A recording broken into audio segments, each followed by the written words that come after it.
The scent of pine and frost hung in the air as I trudged through the snow-laden forest, my boots crunching against the frozen ground. Dawn had barely broken, painting the sky with hues of lavender and pale gold. I pulled my threadbare coat tighter around my shoulders, the wool scratching against my neck as the bitter wind found its way through the worn seams. Winter had come early this year, harsh and unforgiving, much like the pack that reluctantly called me one of their own. I wasn't born a wolf. I didn't have their strength, their heightened senses, or their ability to shift into magnificent beasts under the silver light of the moon. I was human, the weakest link in a society that valued power above all else. The only reason they tolerated my presence was because of my mother, who had been the pack's healer before she passed away last spring. Her final gift to me was a small leather-bound journal filled with remedies and healing practices, its pages worn thin from years of use. It was all I had left of her now, that, and the knowledge she'd passed down through countless nights spent gathering herbs under starlight. "Just keep your head down, Alara," I whispered to myself, repeating the mantra that had kept me alive these past months. Be useful. Be invisible. The pack gathering would begin at noon, the first since the Alpha King's return from negotiations with the Southern Territories. Rumors had spread through our small community like wildfire. He'd brought back his son, the heir who had been away for years training with other packs. I had no interest in pack politics or royal bloodlines, but I knew better than to miss the gathering. Absence would be seen as disrespect, and disrespect was something I couldn't afford. As I neared the edge of the forest, the sounds of the pack settlement reached my ears, children laughing, hammers striking against wood, the low murmur of morning conversations. The settlement consisted of wooden cabins arranged in a large circle around the central meeting area, with the Alpha's home standing larger than the rest on the northern edge. Smoke rose from chimneys into the crystal-clear sky, promising warmth I rarely felt in my own small dwelling at the outskirts of the territory. I kept my gaze lowered as I entered the settlement, my blonde hair falling forward to shield my face. Most ignored me as I passed, though a few glanced my way with thinly veiled disdain. I'd grown accustomed to their stares, to being treated as less than the dirt beneath their boots. "Human," a voice sneered from my right. I recognized it immediately as Celine, daughter of the pack's beta. She stood with two other young women, all of them watching me with gleaming eyes that held more wolf than human. "I see you're still scurrying around our territory like a mouse." I said nothing, keeping my eyes fixed on the path ahead. Engaging would only encourage her, and I had more important things to do before the gathering. The burn on my right forearm throbbed beneath my sleeve, a fresh reminder of yesterday's incident, one I desperately needed to hide. "I'm talking to you." Celine stepped directly into my path, forcing me to stop. Her dark hair was braided elaborately, her clothes finely made. Everything about her exuded the privilege of being born into power. Or did your mother not teach you manners before she died? Perhaps that's why she kept you hidden away all those years. My fingers curled into fists at my sides, nails biting into palms as I fought to keep my expression neutral. "Excuse me," I said quietly, trying to step around her. She moved again, blocking my way. "I heard an interesting story from my father last night." Her voice dropped to a conspiratorial whisper, "about what really happened to your mother." Ice spread through my veins. I knew it was bait, knew I should walk away, but my feet remained rooted to the ground. "Celine!" A sharp voice called from across the clearing. An older woman with silver-streaked hair gestured impatiently. "The Alpha requested your help with preparations. Now." Celine's eyes narrowed, but she stepped back. "We'll continue this later, human," she promised, before turning away, her followers trailing behind her like shadows. I released a breath I hadn't realized I was holding and continued toward the small herb garden behind the healer's hut. Since my mother's death, no one had fully taken over her role. I'd been allowed to continue tending the medicinal plants and preparing basic remedies, but the pack had sent for a proper healer from a neighboring territory. Until they arrived, I was barely tolerated as a temporary solution. The garden was overgrown in places, neglected during my mother's final illness. I knelt beside a patch of feverfew, careful to keep my injured arm close to my body, as I began harvesting the plants I would need for today's preparations. The burn stretched from my wrist to my elbow, an angry red mark partially wrapped around my forearm. I'd covered it with a salve of my own making and wrapped it in clean linen. But I knew the wolves would smell the injury if I wasn't careful. As I worked, my mind drifted back to yesterday afternoon. I'd been gathering wood at the edge of the territory when I heard it, a high-pitched whimper coming from near the river. Following the sound, I'd found a wolf pup, no more than a few months old, its paw caught between two rocks at the water's edge. A small fire had somehow started in the dry leaves nearby, creeping dangerously close to the trapped animal. Without hesitation, I'd waded into the freezing water, speaking softly to the frightened pup as I approached. "It's okay, little one. I'm going to help you." The pup had growled at first, baring tiny teeth in warning, but as the flames drew closer, its whimpers grew more frantic. I managed to free its paw just as the fire reached us. In my haste to shield the pup, I'd thrust my own arm into the flames, feeling the searing pain as my sleeve caught fire. Somehow, I'd had the presence of mind to roll in the shallow water, extinguishing the flames before carrying the trembling pup to safety. I hadn't recognized the pup. It wasn't from our pack. Of that I was certain. Perhaps it had wandered from a neighboring territory, or was even from a wild wolf family. After setting it down in a safe location, I'd watched it limp away into the forest, disappearing among the trees before I could examine its injury more closely. Now, as I gathered the last of the herbs I needed, I wondered about the pup. Had it found its way home? Was it safe? Such concerns would seem foolish to the pack, risking injury for an unknown wolf pup, especially for someone in my position. The sound of a horn blaring through the settlement startled me from my thoughts. It was earlier than expected. The gathering was being called ahead of schedule. Hastily, I gathered my herbs into a small basket and stood, brushing dirt from my knees. As I made my way toward the central clearing, the settlement hummed with nervous energy. Wolves hurried in the same direction, conversations hushed and expressions tense. Something had changed. This wasn't just the regular welcoming ceremony I'd anticipated. The central clearing was already crowded by the time I arrived. I slipped in at the back, trying to make myself as inconspicuous as possible. At the center stood a raised wooden platform where pack announcements and ceremonies were held. The platform was empty for now, but the Alpha's guards stood at attention around it, their posture rigid and alert. "What's happening?" I whispered to an elderly woman standing nearby. Agatha, one of the few pack members who didn't go out of her way to make me feel unwelcome. Agatha's weathered face creased with concern. "The Alpha King's son was attacked at the border last night," she murmured.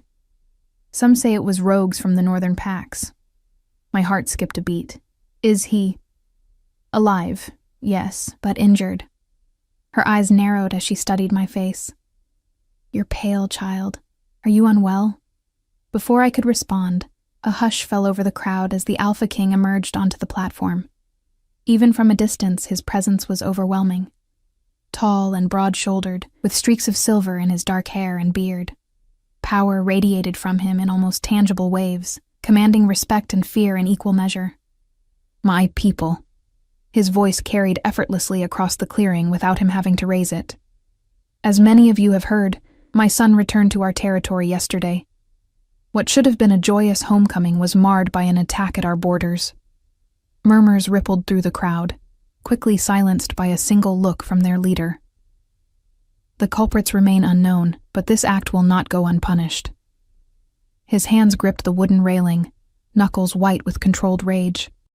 "Until the threat is identified and eliminated, security measures will be heightened. No one leaves the settlement alone.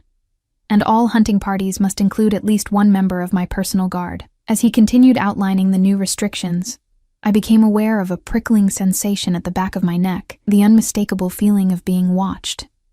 Slowly, I lifted my gaze from the ground. Standing slightly behind the Alpha King was a man I had never seen before. Younger, but with the same commanding presence.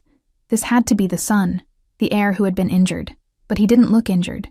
He stood tall and alert, scanning the crowd with an intensity that made my skin crawl, and then his eyes met mine. Time seemed to suspend as his gaze locked with mine across the distance.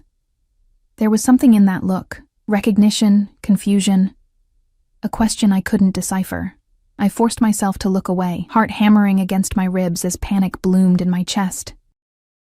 He couldn't possibly know. No one had seen me by the river yesterday. No one knew about the pup or the fire, or my burned arm hidden beneath layers of fabric. But as the Alpha King concluded his speech, and the crowd began to disperse, I risked one more glance toward the platform. The son was still watching me, his head tilted slightly as though I were a puzzle he was trying to solve. And beside him now stood the Alpha King himself, following his son's gaze directly to where I stood.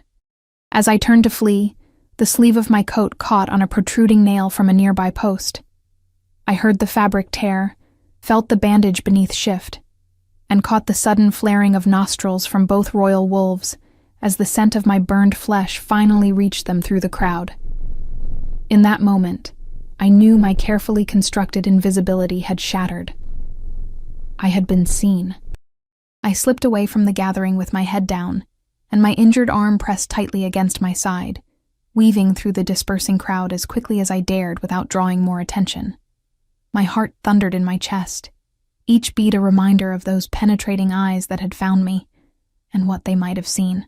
The path to my small cabin at the settlement's edge had never seemed so long. Paranoia made me glance over my shoulder every few steps, expecting to find the Alpha's guards summoning me for questioning. What would I say? That I had burned myself saving a wolf pup that might or might not belong to the royal family? That I had kept it secret because humans weren't supposed to interfere in wolf matters? The absurdity of my situation might have made me laugh if fear wasn't squeezing the air from my lungs. My cabin came into view, little more than a glorified shed with a leaking roof and drafty walls. But it was mine, the only place where I could let down my guard. I pushed open the wooden door and slipped inside, immediately barring it behind me. The interior was dim, illuminated only by weak sunlight filtering through a small, cloudy window.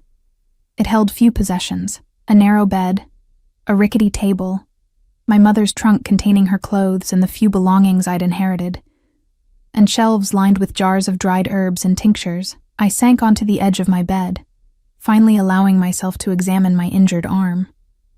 The bandage had shifted during my hasty retreat, revealing angry red skin beneath. The burn wasn't as severe as it could have been. My quick thinking to roll in the water had prevented deeper damage, but it was obvious enough to raise questions. Stupid, stupid, stupid, I muttered, carefully rewrapping the wound with fresh bandages from my meager supplies. My fingers trembled, clumsy with haste and fear. A sharp knock at my door froze me mid-motion. I held my breath, hoping whoever it was would assume I wasn't home and leave. Instead, the knocking came again, more insistent this time. "I know you're in there, human. Open the door." The voice was female, impatient, but not immediately threatening. With reluctance, I crossed to the door and lifted the bar, opening it just enough to see who stood outside. It was Nova, the Alpha's sister, a stern woman in her 40s whose silver-streaked auburn hair was always pulled back in a tight braid. She rarely had reason to speak to me. Her presence at my door could mean nothing good. "You're needed," she said without preamble, eyes flicking to my partially bandaged arm before returning to my face. "The Alpha's son is asking for you." My mouth went dry. "Me? There must be some mistake.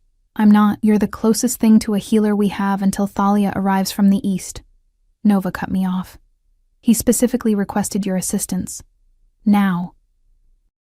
Questions crowded my mind, but Nova's expression made it clear that refusal wasn't an option. I hastily grabbed my basket of herbs and followed her through the settlement, aware of curious gazes tracking our progress. Being summoned by a member of the royal family was unusual enough to attract attention, and I could already hear whispers spreading in our wake. Nova led me to the Alpha's residence, a large, 2-story cabin built from massive pine logs, its windows gleaming with actual glass rather than the oiled paper that served in most homes. I'd never been inside before. My mother had always been called to tend to the Alpha's family in their home, but she'd never taken me with her.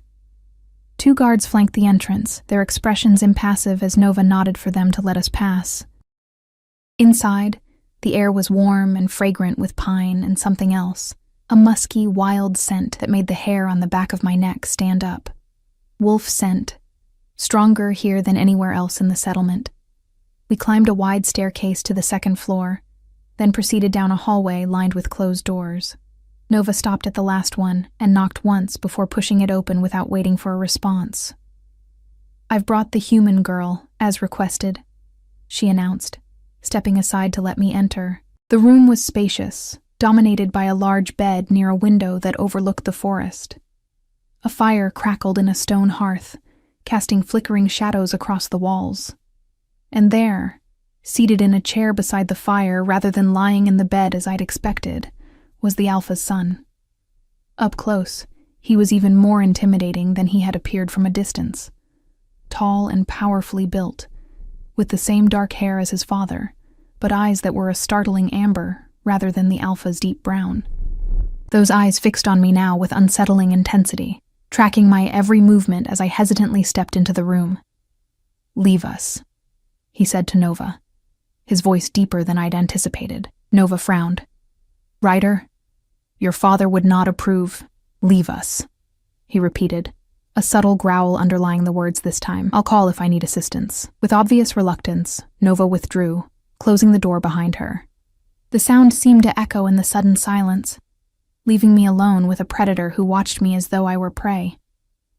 I clutched my basket tighter, the rough handle digging into my palm. "Your name?" he asked after a moment that stretched too long.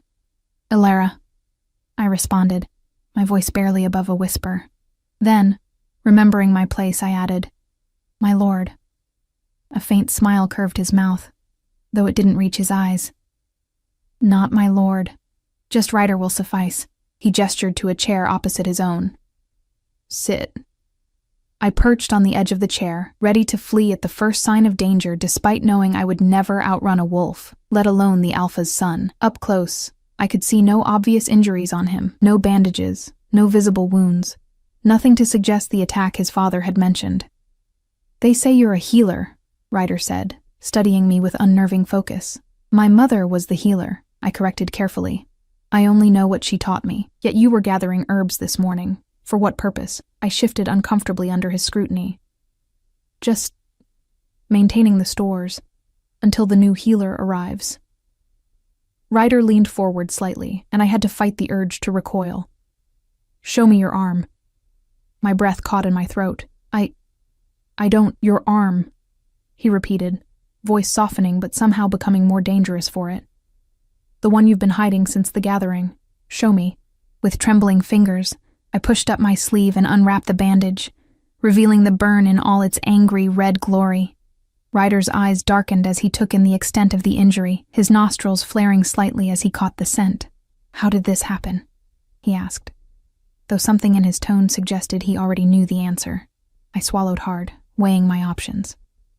Lying to a wolf, especially one of his rank, was futile. They could smell deception. But admitting the truth meant revealing I had been in territory I shouldn't have entered. "I was gathering firewood near the eastern border," I began cautiously. "I heard a sound, a whimper. There was a wolf pup trapped between rocks at the river's edge, and a small fire had started in the dry leaves nearby. I freed it, but in the process, I gestured to my arm. And then?" Ryder prompted when I fell silent. "I made sure the pup was safe, and it ran off into the forest. I came back to the settlement and treated my burn." I hesitated before adding, "I didn't tell anyone because I know I'm not supposed to be near the borders alone." Ryder was silent for so long that I began to fear I'd said too much. Then, to my astonishment, he rose from his chair and crossed to a chest near the bed. He opened it and removed something wrapped in soft cloth, bringing it back to where I sat. "The pup you saved," he said quietly, unwrapping the cloth to reveal a small carved wooden wolf, its detail exquisite despite its size. It was my brother. I stared at him, uncomprehending. "Your brother?" "Asher. 10 years old and too curious for his own good. He snuck out yesterday to practice his shifting near the river, strictly against our father's orders." Ryder's fingers traced the wooden carving. "He came back with a story about a golden-haired human girl who saved him from fire and flood, who spoke kindly to him despite his growling, who burned herself to protect him." Understanding dawned slowly. "The pup was your brother? But why didn't he shift back to human form?" "I could have helped him more easily. He panicked," Ryder explained. "Young wolves sometimes get stuck in their wolf form when frightened. By the time he calmed enough to shift back, he was already home, telling us this wild tale. His amber eyes found mine again, a tale no one quite believed until I saw you in the crowd today, smelling of burn salve and fear. My mind raced. If the pup had been the Alpha's younger son, then I hadn't been trespassing after all. I'd been rescuing a member of the royal family. But that didn't explain the attack the Alpha had mentioned at the gathering. Your father said you were attacked at the border, I said cautiously. Ryder's expression hardened. I was. After Asher returned and told us what happened, I went to investigate. Someone had deliberately set that fire to trap him. It was no accident. When I found the location, I was ambushed by 3 rogues. I fought them off, but not before taking a claw to the side. He lifted his shirt slightly to reveal a healing gash along his ribs, the edges already knitting together with supernatural speed. You need proper treatment for that, I said automatically, healer's instincts overriding my fear. It could infect, even with your accelerated healing. A smile ghosted across his face. That's why I asked for you, not because I need healing, but because I wanted to meet the human brave enough to risk burning for a wolf pup. Foolish, perhaps, but brave. I didn't know how to respond to that. Compliments were not something I'd grown accustomed to receiving from the pack. Why hide the injury? Ryder asked, nodding toward my arm. You could have been praised for saving the Alpha's son. Would I have been? I countered before I could stop myself. Or would I have been accused of overstepping my place, of interfering in wolf matters, of being somewhere I shouldn't be? I lowered my gaze, regretting my momentary boldness. Forgive me. I spoke out of turn. To my surprise, Ryder laughed, a deep, rich sound that transformed his stern features. You have spine after all, little healer. Good, you'll need it in the days to come. A chill ran down my back. What do you mean? The humor vanished from his face. The attack on Asher, then on me. These were not random acts. Someone is targeting my family, and they're doing it from within the pack. He leaned closer, his voice dropping to a near whisper. I need allies who aren't blinded by pack hierarchy or old loyalties. I need someone who can move through the settlement unnoticed, who hears what others say when they think no one important is listening. I stared at him in growing horror as his meaning became clear. You want me to spy for you. I want you to help me protect my family, he corrected, including Asher, who might well have died without your intervention yesterday. Why me? I asked, though I already suspected the answer. Because you're invisible to them, Ryder said bluntly. The human girl they barely tolerate, the temporary solution until a real healer arrives. They won't guard their words around you. They won't see you as a threat. The irony wasn't lost on me. The very invisibility I'd cultivated for survival was now being weaponized, turned into an asset by someone who saw value in what others dismissed. And if I refuse? I dared to ask. Ryder's expression gave nothing away. Then you refuse. I won't force you into this, Alara. But consider what happens if these attacks continue. If they succeed, the pack will fall into chaos, and in chaos, who do you think will suffer first, the strong or the weak? He was right, and we both knew it. In a power vacuum, a human with no protectors would be among the first casualties. Self-preservation alone should have been enough motivation, but something else stirred in me as well. The memory of a frightened pup looking up at me with trust after initial fear. The knowledge that my actions had saved a child, regardless of his species. I'll help, I said finally, the words feeling like both surrender and rebellion. But I'll need something in return. Ryder's eyebrows rose, surprise and perhaps a hint of respect crossing his features. Name your price. Protection, I said simply. Not just during this crisis, but after. A place in the pack that doesn't depend on tolerance or charity. Recognition of my skills as a healer, even after your new one arrives. For a moment, I thought I'd overstepped, asked for too much. Then Ryder nodded. A single decisive movement. Done. You have my word as heir to the Alpha. He extended his hand, palm up, an offering, an invitation. After a moment's hesitation, I placed my hand in his. His fingers closed around mine, warm and surprisingly gentle despite the strength I knew they contained. Our alliance begins now, little healer, he said softly. May neither of us live to regret it. As if summoned by our agreement, a howl rose from somewhere in the forest beyond the settlement. A long, mournful sound that raised goosebumps along my arms. Ryder's hand tightened momentarily around mine, his head turning sharply toward the window. "That's the perimeter guard," he said, releasing my hand and moving to look outside. "Something's wrong." Before I could respond, the door burst open. Nova stood in the doorway, her face pale despite her usual composure. "There's been another attack," she announced grimly. "2 pack members found injured at the northern border."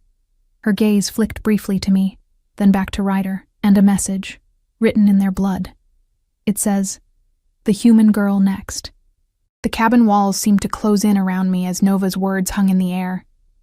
My next. The human girl. Next. There was only one human girl in the pack. Ryder moved with startling speed, crossing the room to stand between Nova and me, as if shielding me from the threat of mere words. "Who found them?" he demanded. "Hunters from the Dawn Patrol," Nova replied, her eyes still darting to me with undisguised suspicion. "They're being brought to the healer's hut now." "And the message?" Ryder pressed. "Washed away already," she said. But seen by at least 6 witnesses, a bitter laugh escaped my lips before I could stop it, drawing both wolves' attention. "How convenient," I said, surprising myself with the steadiness of my voice, despite the fear coursing through me. A threat against the human, discovered just as the Alpha's son takes an interest in her. Nova's eyes narrowed. "You suggest this is a fabrication?" "I suggest," I chose my words carefully, "that timing rarely offers such perfect coincidences." Ryder's expression was unreadable as he glanced between us. Then, with decisive authority, he said, "Nova, organize a pack meeting. I want everyone present within the hour, no exceptions, and send 2 guards to remain outside this room." Nova hesitated. "Ryder, you can't possibly mean to keep her here. If she's the target, she stays where I can ensure her safety." He cut her off. "Do it now." After Nova departed, closing the door with more force than necessary, Ryder turned to me.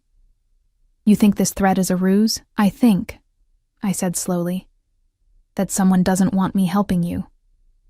Which means someone knows or suspects that you asked for my help." I paused, considering the implications.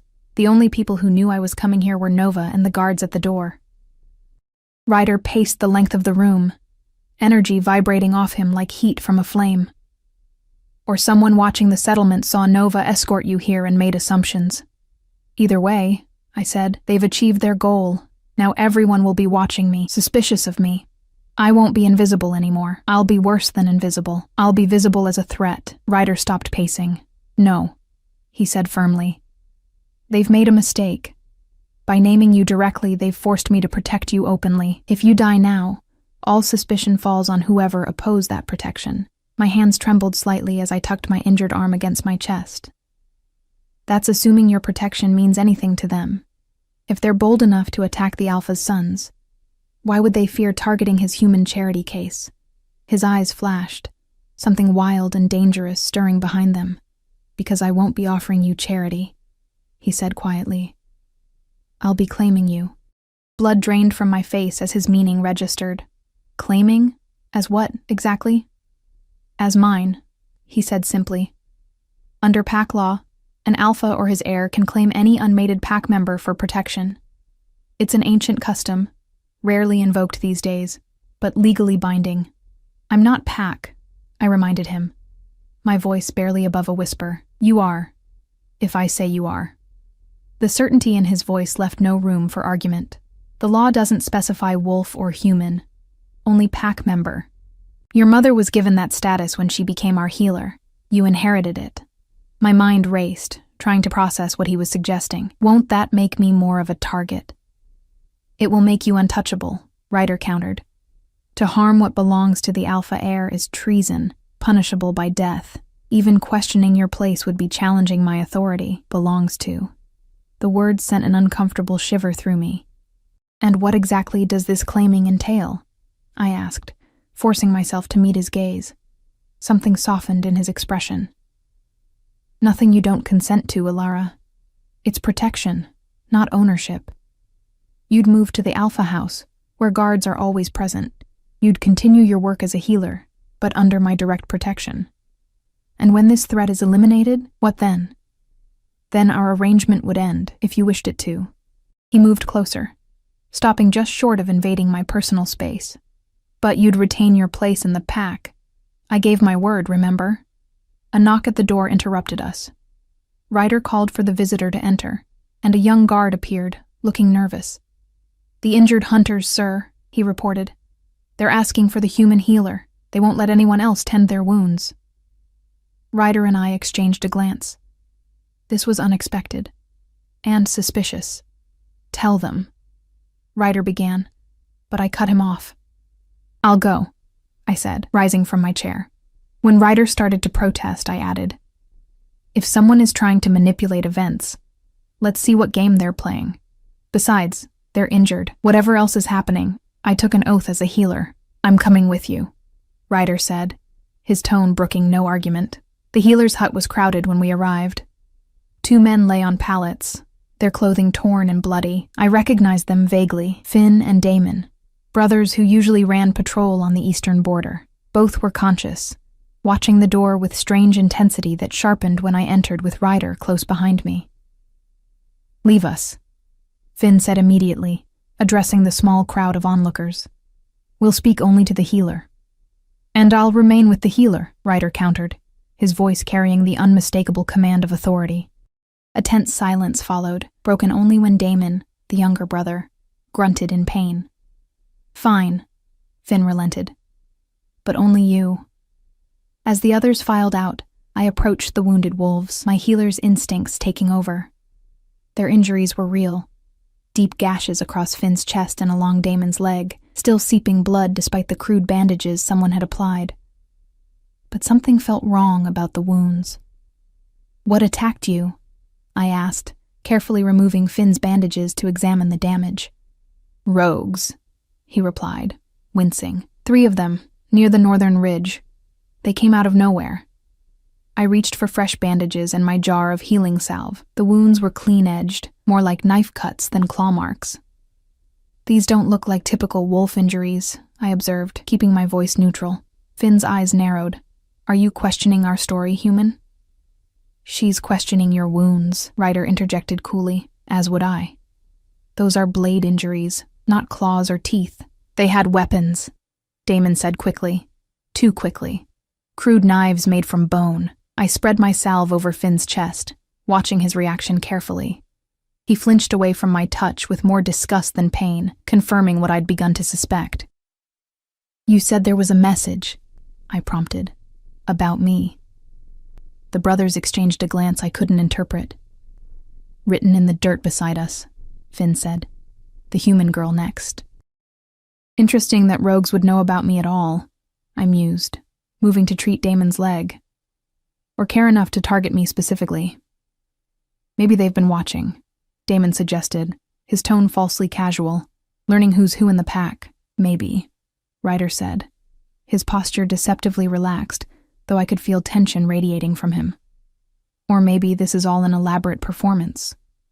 Finn sat up abruptly, despite his injury. "What are you implying, Air?" "I'm implying," Ryder said, voice dangerously soft, "that your story stinks worse than month-old carrion, but we'll discuss that at the pack meeting, which you'll both attend, injuries notwithstanding." As we left the healer's hut, Ryder placed a protective hand at the small of my back, guiding me through the crowd that had gathered outside. Whispers followed us, along with stares that ranged from curious to openly hostile. "They're lying," I murmured, keeping my voice low enough that only he could hear. "Obviously," he agreed. "The question is, are they the masterminds or merely pawns?" The central clearing was already filling with pack members when we arrived. Ryder directed me to stand near the platform where the Alpha King would address the gathering. I felt painfully exposed there, the weight of hundreds of eyes settling on me like physical pressure. Celine and her friends stood nearby, whispering behind their hands while shooting venomous glares in my direction. "Hold your head high," Ryder instructed quietly. "Show no fear. Remember, you saved my brother. You've earned your place here more than many born to it." Before I could respond, a hush fell over the crowd as the Alpha King emerged onto the platform, his presence commanding immediate attention. His gaze swept the gathering, lingering briefly on his son and me before addressing the pack. "Twice in 2 days, our pack has been targeted," he began, his deep voice carrying effortlessly. "First my youngest son, then my heir, and now 2 of our hunters. These are not random attacks, but calculated moves against us." Murmurs rippled through the crowd, silenced by a raised hand from their leader. "Most disturbing is the threat against the human healer," he continued, gesturing toward me. "A young woman who has served this pack faithfully since her mother's passing, who saved my son Asher from certain death just yesterday at great personal cost." Shocked whispers erupted at this revelation. Many eyes turned to me with new expressions: surprise, disbelief, reassessment. "Some among you may question her place here," the Alpha said, his tone hardening.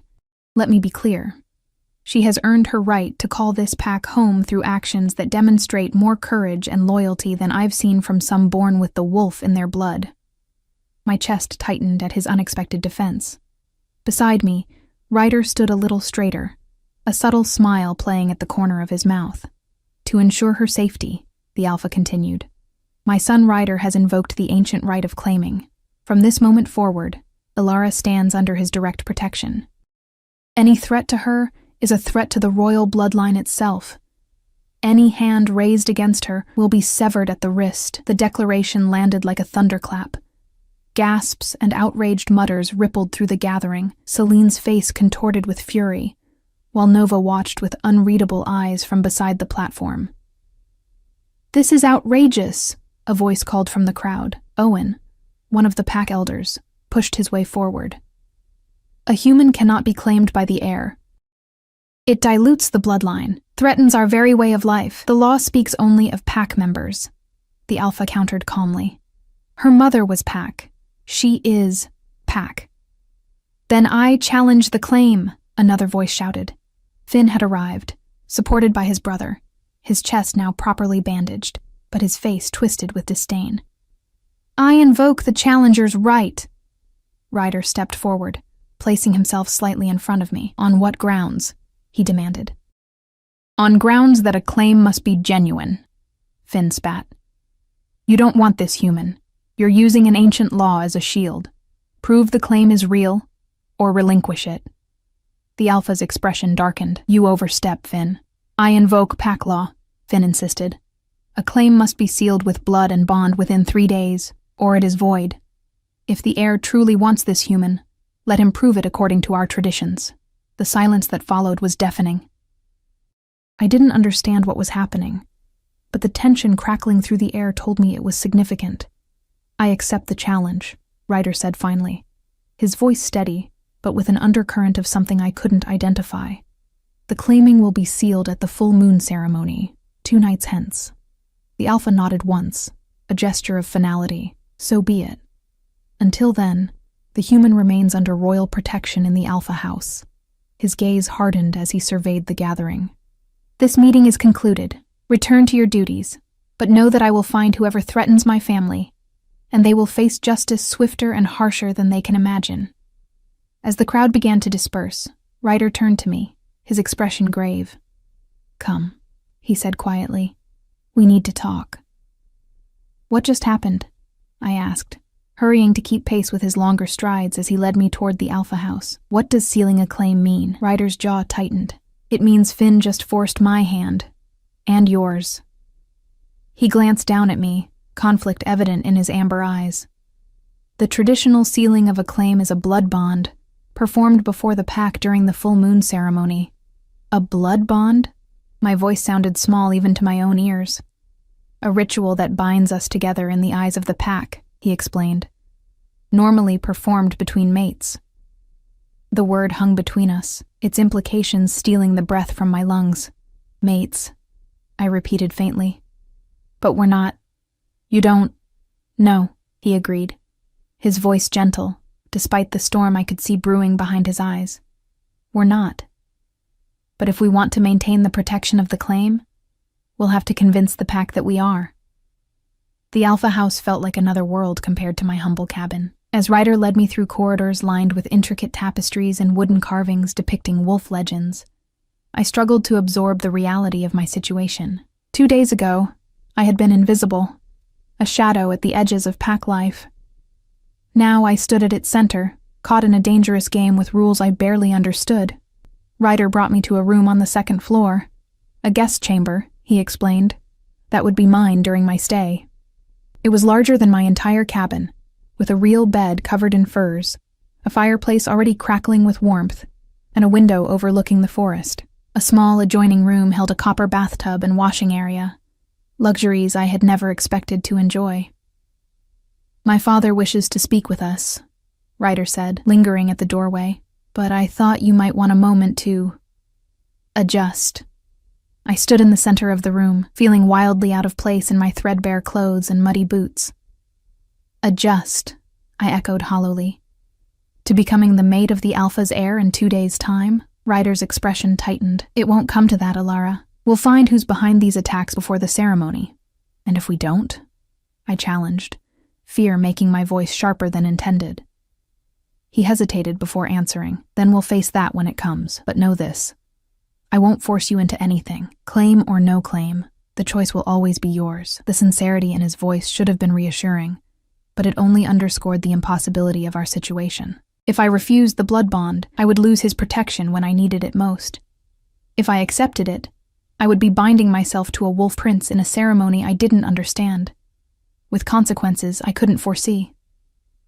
"I'll send someone with fresh clothing and water for bathing," Ryder said, breaking the silence that had stretched between us. "Join us in my father's study when you're ready. Down the hall, last door on the left." After he left, I sank onto the edge of the bed, my legs suddenly too weak to support me. The furs were impossibly soft beneath my fingers, nothing like the rough woolen blanket on my own narrow cot. This room alone represented more luxury than I had experienced in my entire life, and it was merely a temporary shelter in a storm I hadn't seen coming. A soft knock at the door announced a young wolf girl, perhaps 15, carrying a stack of clothing, and followed by 2 boys with buckets of steaming water for the bath. They worked efficiently, filling the tub and laying out soap and drying cloths before departing with polite nods, though I caught the girl stealing curious glances at me when she thought I wasn't looking. The hot bath was a luxury I hadn't enjoyed since my mother's death. I soaked until the water cooled, watching the burn on my arm, the injury that had somehow catapulted me into this new reality. It looked better already, the angry red fading to pink around the edges. My mother's salve was working its magic, just as she had taught me it would. The clothes left for me were finer than anything I'd ever worn, a soft blue dress with subtle embroidery at the cuffs and neckline, and a warm shawl in a deeper shade of blue. They fit surprisingly well, though they'd clearly been made for someone with more curves than my slender frame could boast. After dressing, I braided my damp blonde hair and steeled myself for whatever came next. The Alpha's study was a large room dominated by a massive desk carved from a single tree trunk. Maps covered one wall, marked with colored pins and notes I couldn't decipher from a distance. Bookshelves lined another wall, filled with leather-bound volumes that made my fingers itch with curiosity. My mother had taught me to read, a rare skill among the pack's common members. The Alpha King himself stood by the window, his back to the door when I entered. Ryder sat in a chair near the fire, but rose immediately at my arrival. A third person occupied the room. Asher, the young prince I had rescued, perched on a stool near his father's desk. His eyes widened when he saw me, recognition flashing across his face. "It's her!" he exclaimed, jumping up. "The golden-haired girl who saved me." The Alpha turned, his expression softening slightly as he took in his youngest son's excitement. "You're certain, Asher?" The boy nodded vigorously. "She spoke to me kindly, even when I growled at her, and she smells like herbs and honey, just like I told you." I couldn't help the small smile that tugged at my lips. "Hello again," I said softly. "I'm glad to see you're safe." Asher bounded across the room with the boundless energy of youth, stopping just short of embracing me as if suddenly remembering his royal dignity. "I wanted to thank you," he said earnestly. "Father says you burned yourself to save me." "A small price to pay," I assured him, touched by his concern. The Alpha approached, his presence filling the room in a way that made it difficult to focus on anything else. Up close, the resemblance between him and Ryder was even more pronounced. The same strong jawline, the same intensity of gaze, though the alpha's eyes were deep brown rather than amber. "It seems I owe you a debt, Ilara," he said, his voice a low rumble. "My youngest son is precious to me." I lowered my gaze respectfully. "No debt, Alpha. I did only what anyone would do." "Not anyone," he corrected.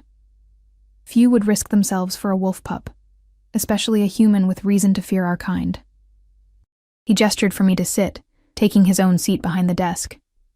"But that courage has placed you in danger, a situation compounded by my son's impulsive decision." Ryder stiffened visibly. "Father..." The Alpha raised a hand, silencing him. "I understand your reasoning, Ryder, but claiming a human is unprecedented in our pack's history. You've created complications I'm not sure you fully comprehend." "The law doesn't specify," Ryder began. "I know the law." His father cut him off. "I also know our people. Many will see this as an affront to tradition, especially given your position as heir. The blood bond is no small thing. It creates ties that cannot easily be broken." I found my voice, small though it was. "What exactly does the blood bond entail?"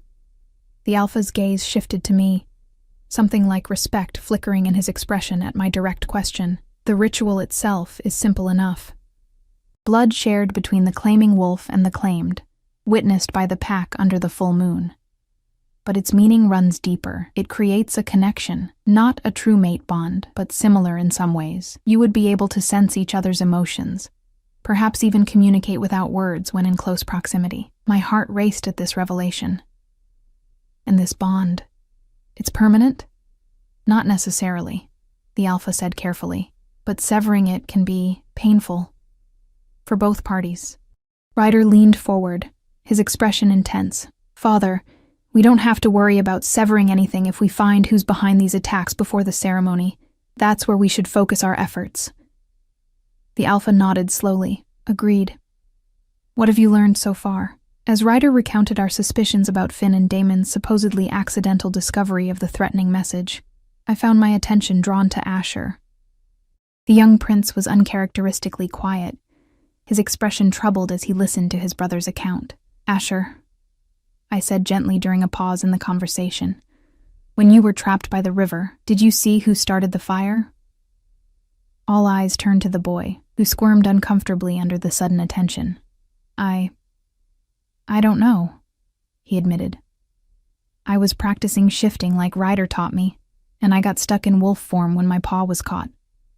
I heard someone coming before the fire started, but I couldn't see who it was. Someone set that fire deliberately," Ryder said grimly. "Just as someone arranged for Finn and Damon to be attacked today, with a message that would force my hand in protecting Ilara." The Alpha's expression darkened. "The question remains, why? What does someone gain by targeting my family and forcing a claim between you and the human girl?" "Division," I said quietly, the pieces suddenly clicking into place in my mind. They gain division within the pack. 3 pairs of eyes turned to me with varying degrees of surprise and interest. "Explain," the Alpha commanded. I gathered my thoughts carefully. "Your enemies couldn't challenge you directly. You're too strong, too respected. But if they could create internal conflict, turn pack members against each other," I gestured to the room at large. "This claiming has already created tension. Some see it as an insult to tradition. Others will view it as a weakness. The royal bloodline lowering itself to protect a mere human. But who benefits from such division?" Ryder pressed. Before I could answer, a commotion erupted somewhere in the house, raised voices, the sound of running footsteps. Moments later, the door burst open, and Nova appeared, her usual composure shattered. "The hunters," she gasped. "Finn and Damon, they're dead." The Alpha was on his feet in an instant. "How?" "Poison," Nova replied. "In the healing salve." All eyes turned to me, and the blood drained from my face as the implication became clear. "No," I whispered. "I would never..." "The salve Ilara applied to their wounds," Ryder demanded. Nova nodded grimly. "Their bodies were discovered minutes ago. The pack healer who examined them claims the poison worked quickly. They would have died shortly after it was applied." "That's impossible," I protested. "I use the same salve I've used for months. It's my mother's recipe." Where did you get the salve you used today? The Alpha asked, his voice carefully neutral. From my supply in the healer's hut, I answered, my mind racing. I keep my remedies there for treating pack members. Remedies anyone could access, Ryder pointed out. Anyone could have tampered with the salve, knowing you would be called to treat Finn and Damon. The Alpha paced the length of his study. This is too convenient. The human girl treats 2 witnesses to a threat against her, and they die hours later from poison in her medicine. He stopped, fixing me with a penetrating stare. It frames you perfectly while eliminating those who might reveal the truth about their attack. Relief flooded through me at his words. He didn't believe I was responsible. What do we do now? I asked. We move carefully, the Alpha replied. Nova, tell no one that we suspect the salve was tampered with. Let them believe the hunters died from their wounds. Nova frowned. The pack will demand justice. Many already distrust the human. And that's exactly what our enemies want, Ryder interjected, to turn the pack against Alara, against my claim, against my father's leadership for allowing it. The Alpha nodded. For now, Alara remains under our protection. Ryder, you will not leave her side until we uncover who's behind this. Asher, you'll stay in the house under guard. He turned to Nova. Organize a search of the settlement. I want every dwelling examined for signs of poison or other evidence. As Nova left to carry out her orders, the Alpha addressed me directly. You understand that despite my personal belief in your innocence, I must investigate thoroughly. I nodded, fear and determination warring within me. I understand, Alpha. I have nothing to hide. Good, he said simply, because until proven otherwise, you are both the primary target and the primary suspect in the eyes of the pack. After leaving the Alpha's study, Ryder escorted me back to my room, his expression grim. Pack someone to watch your door, he said. Don't open it for anyone but me or my father. As he turned to leave, I caught his arm. Ryder, I didn't poison those men. His eyes softened slightly. I know. But someone wants the pack to believe you did. He hesitated, then added, Get some rest. Tomorrow we start hunting for the truth. But sleep proved elusive that night, despite the comfort of my new accommodations. Every creak of the house, every distant howl from the forest set my nerves on edge. When I finally did drift off, my dreams were filled with fire and blood, and accusing eyes following my every move. I woke to sunlight streaming through the window and the unsettling sense that I was being watched. Sitting up quickly, I found Celine perched in a chair near the foot of my bed, her dark eyes glittering with undisguised hatred. Comfortable, human? She asked, her voice dripping with venom. Enjoying the spoils of your deception? My hand instinctively reached for the knife I kept under my pillow at home, but found only soft furs. How did you get in here? I demanded, trying to mask my fear with anger. She smiled coldly. I have my ways, just as you apparently have yours, worming your way into the royal family's good graces. She leaned forward, dropping her voice to a whisper. Everyone knows you poisoned those hunters. Just like everyone knows your claim with Ryder is a farce. I met her gaze steadily, refusing to be intimidated despite the rapid beating of my heart. If you've come to threaten me, Celine, you should know I'm under the Alpha Heir's protection. Protection? She sneered. Is that what you call it? Do you have any idea what you've done by accepting his claim? What it means for the pack? For him? She stood abruptly, moving to the window. The blood bond isn't a game, human. It's sacred to us, meant to unite worthy wolves, not to be debased as a political shield. I didn't ask for any of this, I said quietly. No. She turned back to me, skepticism written across her features. Then refuse the bond. Walk away. Return to your little cabin and your herbs and stay out of pack business. And be murdered by whoever's targeting me? I challenged. I'm not a fool, Celine. Her expression shifted, something like grim satisfaction crossing her face. So, self-preservation is your priority after all, not loyalty to the pack, not concern for Ryder's future. Just saving your own fragile human skin. Before I could respond, the door burst open. Ryder stood in the doorway, his expression thunderous as he took in the scene. What are you doing here, Celine? he demanded. She straightened, smoothing her features into a mask of innocence. Just having a friendly chat with your claimed one. The pause before the last words made them sound like an insult, getting to know the human who's suddenly so important to our future alpha. Get out, Ryder growled, the wolf evident in his voice. Celine moved to the door with deliberate slowness. The pack is gathering for the hunter's funeral rites at midday, she informed him, pointedly ignoring me now. Your father expects you there. I'm aware of my duties, he replied coldly, with a final contemptuous glance in my direction. Celine slipped past him and disappeared down the hallway. Ryder closed the door firmly behind her, then turned to me. Are you all right? Did she threaten you? Not directly, I answered, sliding out of bed and reaching for my shawl to cover my nightdress. But her message was clear enough. Many in the pack believe I poisoned those men, and none of them want me bound to you. His jaw tightened. It doesn't matter what they want. My father supports my decision, and that's all that matters for now. I studied his face, noting the dark circles beneath his eyes. You didn't sleep either, I observed. A grim smile touched his lips. Too busy trying to unravel this conspiracy, but I think I'm getting closer. He moved to the window, gazing out at the settlement below. Something's happening today at the funeral rites. I can feel it. A chill ran down my spine at his words. What do you mean? He turned back to me, his amber eyes bright with intensity. Whoever orchestrated all of this wants to divide the pack, turn them against my family's leadership. What better opportunity than a funeral for 2 pack members allegedly poisoned by the human under royal protection? The logic was undeniable and terrifying in its implications. You think they'll make their move today? I think, Ryder said solemnly, that by sundown, we'll either know our enemy or be facing open rebellion.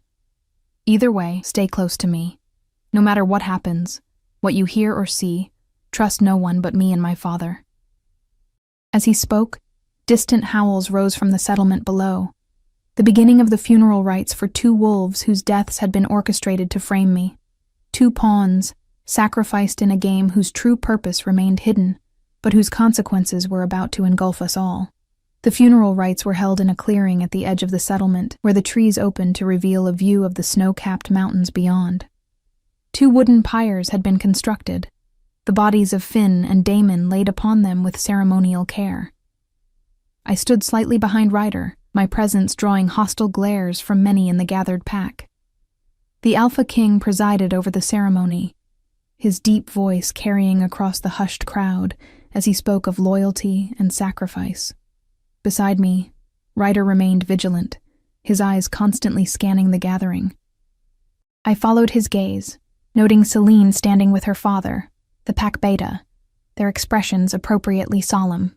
Nova stood on the Alpha's other side, while young Asher remained at the Alpha house under guard. We commit these wolves to the sacred fire, the Alpha intoned, raising his hands. May their spirits run free in the eternal hunting grounds. Torches were brought forward, the pyres lit with ceremonial precision. As flames began to consume the bodies, the pack raised their voices in a mournful howl that sent shivers down my spine. Even in human form, they retained this connection to their wolf nature, this unity in grief that made them so much stronger than their individual parts. I alone remained silent, an outsider even now. As the howling subsided, a voice called out from the crowd. The human should not be here. A middle-aged wolf I recognized as one of Finn's close friends stepped forward, pointing an accusing finger at me. She poisoned our brothers. Murmurs of agreement rippled through the gathering. Ryder moved slightly, positioning himself more firmly between me and the angry wolf. Tomas, the Alpha said, his voice level, but with an underlying warning. This is neither the time nor place. If not now, when? Tomas interrupted, a bold move that drew gasps from the crowd. 2 of our own lie dead, killed by the human's poisons, yet she stands here protected by royal decree. He turned, addressing the pack rather than the Alpha. How many more must die before we acknowledge the threat in our midst? The Alpha's expression hardened. You forget yourself. No, Alpha. Another voice joined in. A female wolf I didn't recognize. It is you who have forgotten the old ways. Humans cannot be trusted. They are not pack. More voices joined the chorus of dissent, the funeral rapidly transforming into something dangerous. I could feel the mood of the crowd shifting, anger and grief melding into a volatile combination. Ryder's posture tensed further, his hand finding mine and squeezing once in reassurance. Enough! The Alpha's roar silenced the growing tumult. I will not have our mourning ceremony dishonored by this display. Respect for the dead comes first. All other matters will be addressed in proper council. For a moment, it seemed his authority would prevail. Then Celine stepped forward, her timing so perfect it could only have been planned. "With respect, Father Alpha," she said, her voice carrying clearly across the now silent clearing. "The pack deserves answers. 2 wolves are dead. A human who has no place in our bloodlines is claimed by your heir. These are not separate issues. They are symptoms of a greater problem." The beta moved to stand beside his daughter, lending silent support to her challenge. Around them, other wolves shifted positions, subtly dividing the gathering into factions. "Speak plainly, Celine," the Alpha commanded, though his expression suggested he already knew what she would say. She lifted her chin, confidence radiating from her every movement. "The royal line has grown weak. You allow a human to live among us, then elevate her to protected status when she should be answering for her crimes. You permit your heir to claim one who cannot strengthen our bloodline." Her gaze shifted to Ryder, something like triumph flashing in her eyes. "I challenge the claim. By pack law, I have the right to contest any claiming that threatens our future."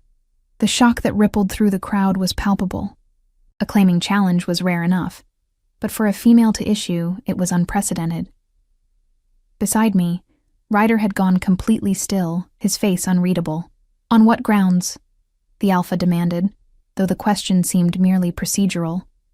A formal acknowledgement of her right to speak rather than a genuine inquiry.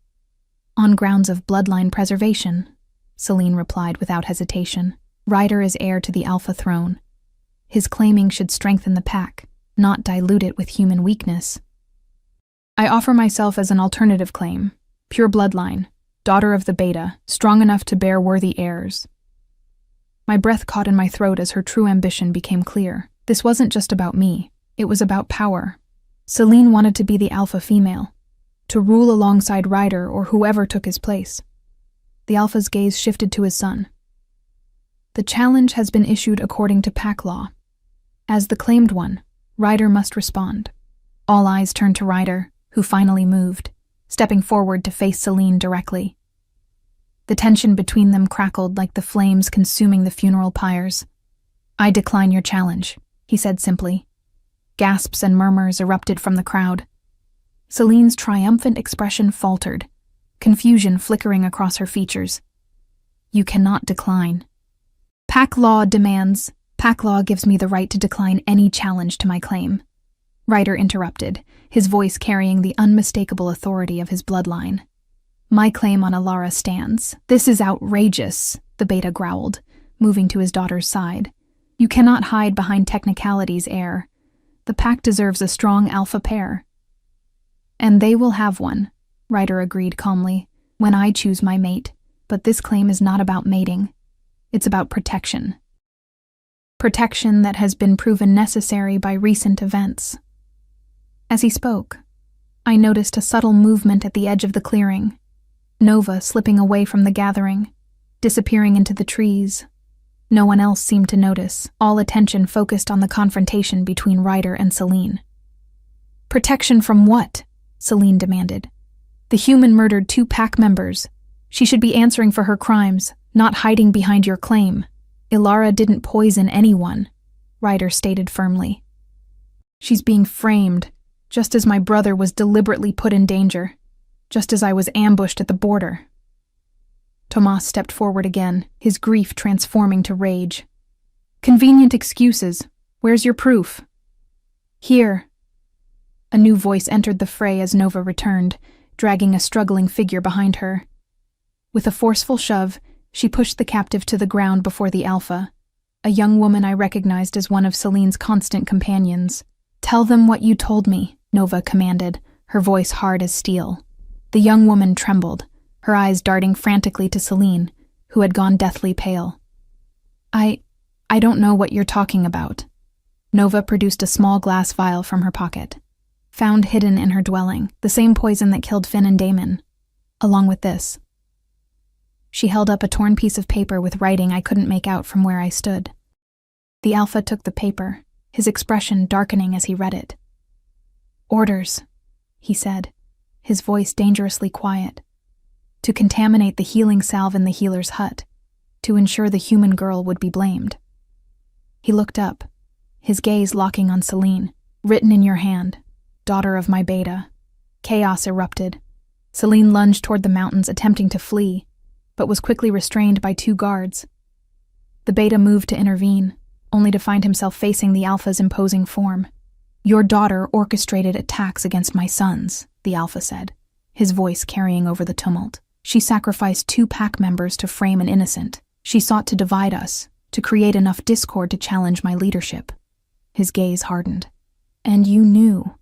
The beta's defiance crumbled under that stare. "The bloodlines must remain pure," he said, his voice barely audible. "A human in the royal house weakens us all. We did what was necessary for the pack's future." "No," the Alpha countered. "You did what was necessary for your own ambition. Your daughter would never be my son's chosen mate. So you sought to force his hand through manipulation and murder." As guards moved to restrain the beta as well, Ryder turned to me, his eyes filled with a mixture of relief and regret. "It's over," he said quietly, but I wasn't so certain. "The pack is still divided," I murmured, noting the confused and angry expressions surrounding us. "Some still believe I don't belong here." Ryder considered this, then made a decision. He turned to address the gathering, his voice strong and clear. "My claim on Alara stands, not for political reasons, not for protection, but because she has earned her place among us through courage and loyalty. She risked herself to save my brother without knowing who he was. She has endured your suspicion and hostility without complaint." He paused, his gaze sweeping the crowd. "The blood bond will proceed at tomorrow's full moon. Any who oppose it, oppose me directly." As the funeral gathering dissolved into smaller groups discussing the shocking revelations, Ryder guided me away from the pyres and back toward the Alpha House. The weight of the past days seemed to lift slightly from my shoulders, though uncertainty about the future remained. "What happens now?" I asked as we walked. "Justice," Ryder replied simply. "For Finn and Damon, for you, for all of us." He hesitated before adding, "And then a choice." I looked up at him questioningly. "The blood bond," he explained. "I meant what I said about it proceeding, but only if you wish it to. The threat is neutralized. You're free to choose." We stopped at the edge of the settlement, the Alpha House visible in the distance. Behind us, smoke from the funeral pyres rose into the clear blue sky, carrying the spirits of the dead into whatever afterlife awaited them.